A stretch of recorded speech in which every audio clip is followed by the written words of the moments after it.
Pakistani intelligence agencies ने भारतीय खुफिया एजेंसी के बड़े साइबर हमले का सुराग लगा लिया। ISPR के मुताबिक भारतीय खुफिया एजेंसी साइबर हमलों में जाती मोबाइल की हैकिंग कर रही थी। भारतीय खुफिया एजेंसी हुकूमती अराकीन और फौजी अफसरान के मोबाइल्स और टेक्निकल गैजेट्स की हैकिंग कर रही थी। ISPR का कहना है कि दुश्मन इंटेलिजेंस एजेंसी के अहदाफ की तहकीकात की जा रही हैं।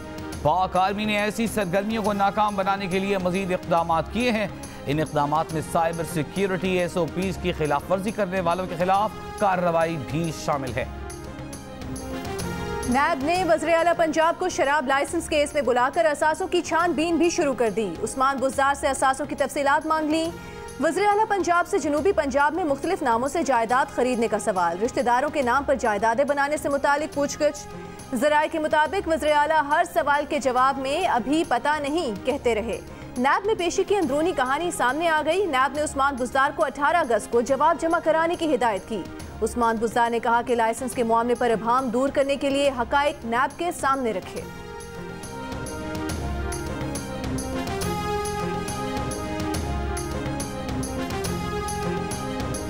क्या पत्थर बुलेट प्रूफ गाड़ी की विंड स्क्रीन को इस तरह नुकसान पहुंचा सकता है? मरियम नवाज का सवाल। गुज़श्ता रोज अपनी गाड़ी को पहुंचने वाले नुकसान की वीडियो जारी कर दी। कहा नहीं जानती वो क्या था, लेकिन वो पत्थर से कुछ ज्यादा था। गाड़ी पर हर तरफ से हमला किया गया। बुलेट प्रूफ गाड़ी उनकी नहीं, मियाँ साहब की है, जिसका बुरा हाल कर दिया गया। नैब ऑफिस के बाहर से गिरफ्तार किए जाने वाले मुस्लिम लीग नून के कारकुनों को 14 रोजा जुडिशल रिमांड पर जेल भेज दिया गया। नून लीग के कारकुनों को हथकड़ियां लगाकर अदालत में पेश किया गया। शहबाज शरीफ की पार्टी रहनुमाओं कारकुनान को हथकड़ियां लगाकर पेश करने की मजम्मत।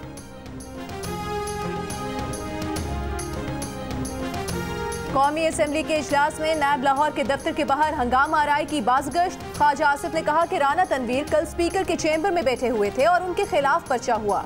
इससे साबित होता है कि नून लीग के खिलाफ कितनी झूठी कार्रवाई की गई।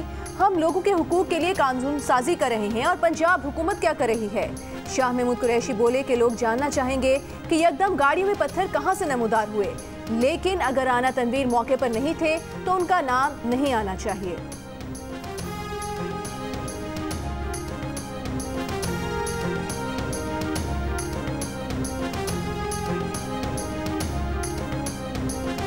पूरे कराची को गोट बना दिया है। सिर्फ हुक्मरान एंजॉय कर रहे हैं। सिंध को बेहतर कौन बनाएगा?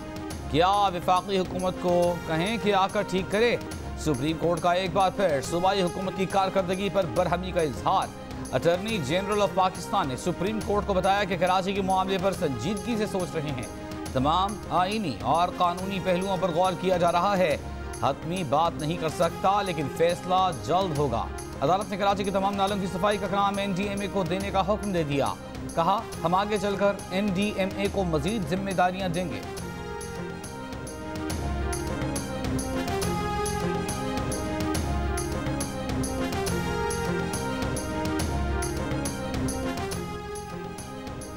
नैब ने सुप्रीम कोर्ट से ख्वाजा बरादरान की जमानत का फैसला वापस लेने के लिए नजरसानी दरख्वास्त दायर कर दी। संगीन नौयत के रिमार्क्स और ऑब्जर्वेशंस पर मबनी पैराग्राफ पर भी नजरसानी की इस्तदा।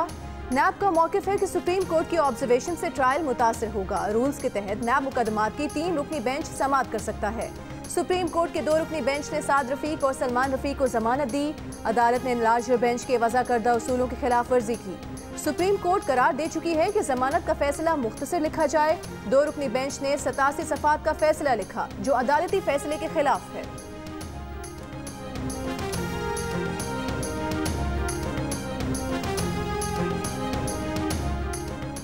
शुगर कमीशन के बाद चीनी महंगी होनी ही थी, क्योंकि शुगर इंडस्ट्री से वाबस्ता अफराद बहुत ताकतवर लोग हैं। वफाकी वज़ीर इत्तलात सेनेटर शिबली फराज ने कहा है कि एक इंक्वायरी रिपोर्ट की प्रोसीडिंग्स रुकवाने के लिए शुगर मिल्स मालिकान अदालत चले गए। माफियाज की आपस में कुर्बत होती है, माफियाज का आपस में इत्तेफाक भी होता है और ये पैसे भी लगाते हैं। माजी में हुक्मरानों की अपनी शुगर मिल्स थीं, उन्होंने गरीबों का खून चूसा। कहा गंदम का जहाज 24 अगस्त को पहुंच रहा है, जिसके बाद गंदम की तलब और रसद का फर्क खत्म हो जाएगा। चीनी भी दरामद की जा रही है।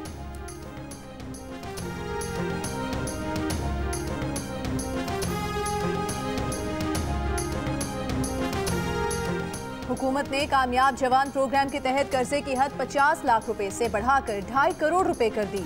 मुशीर खजाना अब्दुल हफीज शेख के मुताबिक प्रोग्राम के तहत दिए जाने वाले कर्जों की शरह सूद में भी कमी की जा रही है। कहा कि उम्मीद करते हैं कि कोरोना की सूरत हाल से जल्द बाहर निकलेंगे और मुल्क की मईशत में बेहतरी आ सकेगी। मुआशी आशारिये बता रहे हैं कि मुल्क की मईशत में जान पड़ रही है।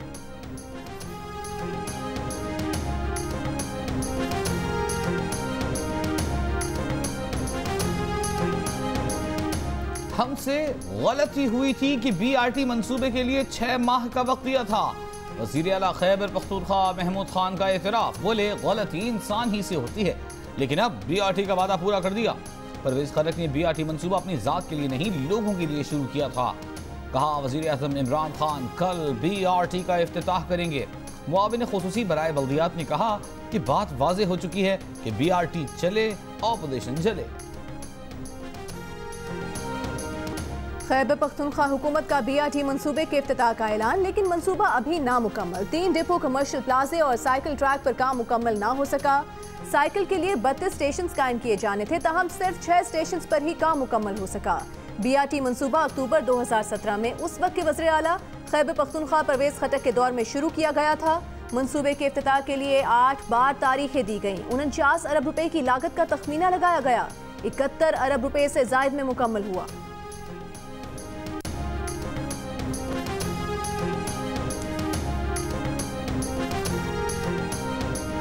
रावलपिंडी में लड़की को बेलिबास करने के केस के 2 मुलजिमान की दूसरे मुकदमे में भी जमानत कबल गिरफ्तारी खारिज।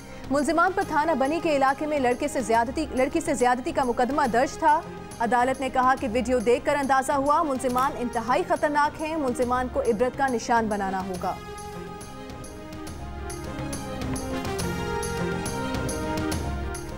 सीईओ के इलेक्ट्रिक मोनिस अलवी ने गिरफ्तारी से बचने के लिए सिंध हाई कोर्ट से रुजू कर लिया।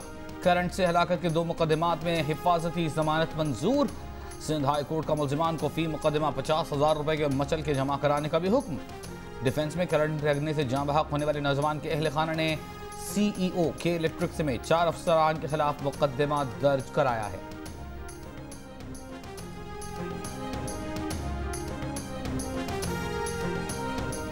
मुल्क के मुख्तलिफ शहरों में लोग लोड शेडिंग से परेशान। हैदराबाद में कई इलाकों में 5-5 दिन से बिजली गायब। खराब होने वाले ट्रांसफार्मर्स ठीक न हो सके, लोगों का एहतजाज।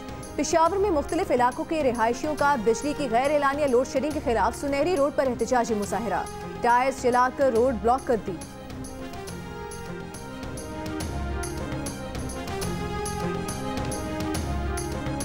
जिला दादू की तहसील जोही में सैलाबी रेलों ने गांव में रहने वालों की जिंदगी मफलूज करके रख दी। हजारों अफराद घरों गोठों में महसूर होकर रह गए।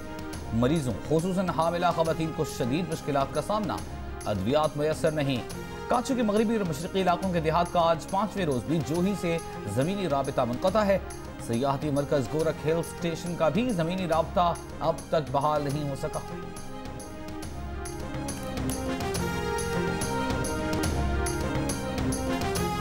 बलूचिस्तान में बारिशों और सैलाब की तबाही के आसार बाकी। सैलाब से मुतासरा M8 खुस्दार शहदात को शाहराह जुज़वी तौर पर ट्रैफिक के लिए बहाल कर दी गई। कोयटा, मस्तोंग, पिशीन, ज़ियारत और दीगर अजला के कई इलाकों को गैस की सप्लाई मुअत्तल है।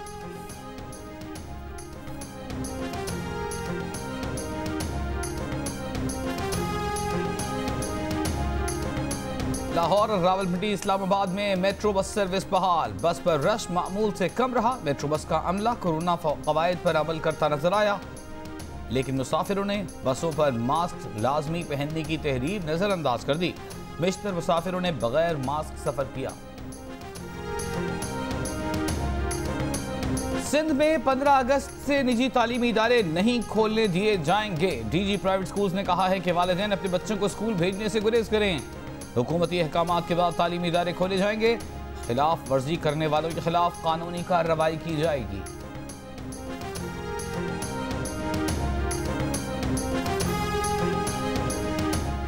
सारे इदारे जमीनों के कारोबार में लगे हुए हैं। FIA को तो खुद ऐसे मामलात को देखना होता है और वही इसमें लग गए। इदारों के नाम पर हाउसिंग सोसाइटीज बनाने के खिलाफ केस में chief justice Islamabad high court के remarks. Deputy commissioner Islamabad Hamza Shafqat और चेयरमैन CDA का नुमाइंदा कल जाती हैसियत में तलब कर लिया।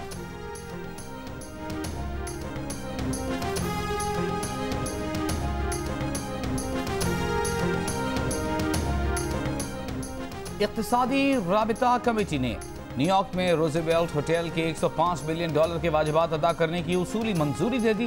रोजेवेल्ट होटल के माली मामलात को बरवक्त हल करने की हिदायत जारी।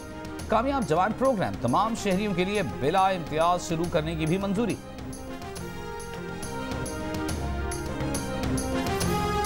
इंसदाद दहशतगर्दी तरमीमी बिल कौमी असम्बली में कसरत राय से मंजूर। बिल के मुताबिक शेड्यूल 4 में शामिल शख्स को बैंक, मालियाती इदारा कर्ज या माली मुआवनत नहीं देगा। कलअदम शख्स को क्रेडिट कार्ड भी जारी नहीं किया जाएगा। कलअदम शख्स को जारी असलहा लाइसेंस मनसूख कर दिया जाएगा।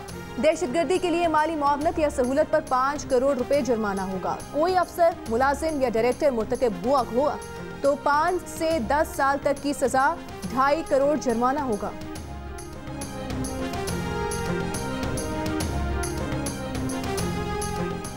सेक्रेटरी खारजा सुहेल महमूद और अमरीकी नायब वजीर खारजा डेविड हेल्स का टेलीफोनिक राबिता अमरीकी स्टेट डिपार्टमेंट के मुताबिक दोनों रहनुमाओं का इलाकाई इस्तेहकाम और मुआशी नमू को फरोग देने और दहशतगर्द इंतहा पसंद ग्रूहों के खिलाफ जारी ताउन पर तबादला ख्याल।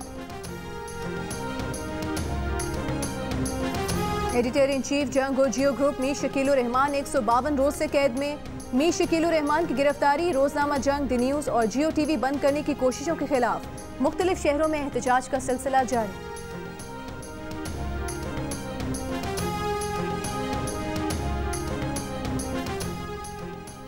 पाकिस्तान दूसरे टेस्ट में बेहतर कारकर्दगी दिखाने के लिए पुरअज़्म। इंग्लैंड से दूसरा टेस्ट कल साउथहैम्पटन में होगा। पाकिस्तानी स्क्वाड से शादाब खान को ड्रॉप करके फवाद आलम को शामिल करने का फैसला। फवाद आलम 11 साल बाद टेस्ट खेलेंगे।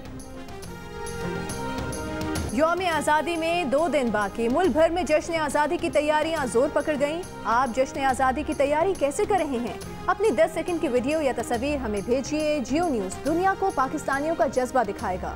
हमारा नंबर आपकी स्क्रीन पर।